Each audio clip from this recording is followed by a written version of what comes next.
Bismillahirrahmanirrahim. Assalamualaikum warahmatullahi wabarakatuh. Alhamdulillah wassalatu wassalamu ala Rasulillah wa ala alihi wa sahbihi wa mawalah. Asyhadu an la ilaha illallah wa asyhadu anna Muhammadan abduhu wa rasuluh. Amma ba'd.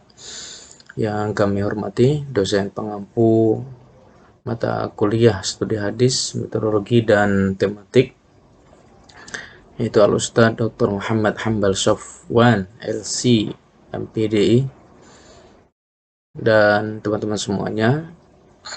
Alhamdulillah, pada kesempatan kali ini kami akan mempresentasikan tugas mata kuliah kami yang berjudul Metode Tahris Hadis, yaitu oleh Halim Mutakin, NIM 2021 0550 0255. Ilmu tahris hadis merupakan bagian daripada ilmu agama yang harus mendapat perhatian serius, karena di dalamnya dibicarakan berbagai kaidah untuk mengetahui sumber hadis itu berasal. Di samping itu, di dalamnya ditemukan banyak kegunaan dan hasil yang diperoleh khususnya dalam menentukan kualitas sanad hadis. Tahris hadis merupakan sebuah kegiatan dalam disiplin ilmu hadis yang terhitung sulit, sehingga agar seorang yang akan meneliti sebuah hadis dapat menilai kategori hadis sahih, hasan, dan dhaif dengan benar. Maka seseorang yang akan meneliti itu harus menguasai secara mendalam disiplin ilmu hadis atau al-ulum al-hadis. Ya, ini agar bisa melakukan sebuah kesimpulan dalam tahris hadis tersebut dan mengetahui kualitas sebuah hadis. Apakah hadis itu dhaif, apakah hadis itu sahih, apakah hadis itu hasan. Tahris hadis secara bahasa memiliki akar kata kharaja atau keluar, ya. Kharaja yukhriju tahrij. Istilah ini juga berarti istimbat atau penjelas, ibras mengeluarkan, dan juga izhar melahirkan. Tahris merupakan istilah ahli hadis adalah menunjukkan tempat hadis pada sumber aslinya yang mengeluarkan hadis tersebut dengan sanadnya dan menjelaskan derajatnya ketika diperlukan. Dari definisi di atas dapat dijelaskan sebagai berikut. Tahris hadis itu adalah mengemukakan hadis pada orang banyak dengan menyebutkan para rawinya yang ada dalam sanad hadis itu. B.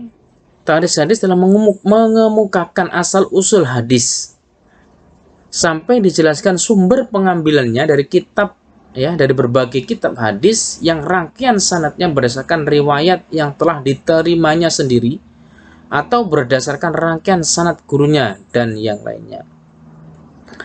C. Tahris hadis adalah mengemukakan hadis berdasarkan sumber pengambilannya dari kitab-kitab yang di dalamnya dijelaskan metode periwayatan dan sanad hadis-hadis tersebut dengan metode dan kualitas para rawi sekaligus hadisnya.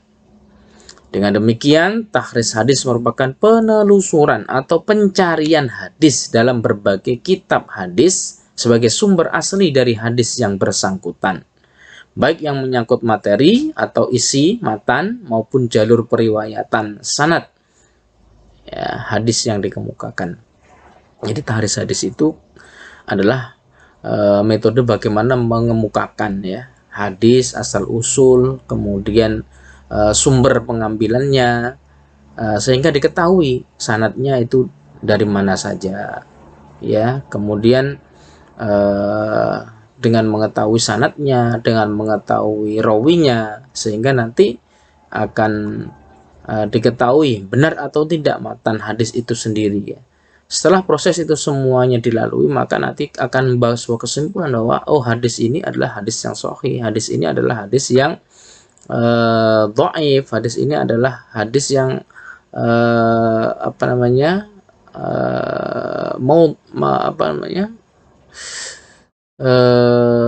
yang belum kuat sanadnya, gitu ya, sehingga dari derajat hadis itu bisa diketahui kualitas sebuah hadis itu. Pentingnya kegiatan tahris hadis. Ilmu tahris merupakan ilmu yang penting untuk dipelajari dan dikuasai karena di dalamnya dibicarakan berbagai kaidah untuk mengetahui dari mana sumber hadis itu berasal. Di antara yang menyebabkan kegiatan tahris itu penting dilakukan karena satu, untuk mengetahui asal-usul riwayat hadis yang akan diteliti. Dua, untuk mengetahui sebuah riwayat hadis yang akan diteliti. Tiga, untuk mengetahui ada atau tidaknya syahid atau mutabi pada sanad yang diteliti. Empat, meningkatkan suatu hadis yang dhaif menjadi hasan li ghairihi atau hasan menjadi sahih li ghairihi karena adanya dukungan sanad lain yang seimbang atau lebih tinggi kualitasnya. Untuk mengetahui pandangan para ulama tentang kesahihan suatu hadis, maka dapat untuk menetapkan mutasil kepada hadis yang diriwayatkan ya dengan menggunakan al-adawat at-tahammul wal al-ada. Metode tahris hadis. Bagaimana cara menelusuri hadis ya, hadis itu? Di sini ada 7 cara. Yang pertama adalah berdasarkan periwayatan sahabat. Yang kedua berdasarkan kata awal dari matan hadis. Yang ketiga berdasarkan kata yang ada dalam matan hadis. Yang keempat berdasarkan tema hadis. Yang kelima berdasarkan sifat hadis. Yang keenam adalah menggunakan software hadis. Dan yang ketujuh adalah menggunakan Google. Masih metode tahris hadis ini saya jabarkan agar supaya kita bisa melihat bagaimana realita dalam metode tahris hadis itu ya. Yang pertama adalah berdasarkan periwayatan hadis. Caranya yaitu apabila ada nama sahabat yang tidak ditelusuri. Ketika kita mengetahui ini hadis ini diriwayatkan oleh salah seorang sahabat namanya adalah ini, maka dari jalur periwayatannya itu maka dapat ditelusuri nama sahabat tersebut. Bagaimana cara penerusannya? Yaitu penerusannya menggunakan sebuah kitab musnad ya, seperti kitab musnad Imam Hambal atau musnad Abu Bakar Ibnu Zubair. Jadi nama sahabat itu nanti sudah ada di dalam kitab-kitab pusat ini, jadi dapat dicek.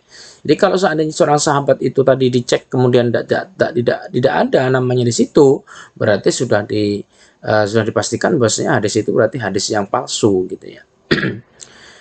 Yang kedua adalah berdasarkan kata awal dari matan hadis. Apabila diketahui awal dari matan hadis, ya caranya adalah apabila diketahui awal dari matan hadis. Ya, misalkan kita seorang yang akan meneliti hadis tersebut, dia hanya mengetahui matannya itu adalah awal, misalkan yusiku atau apa gitu ya.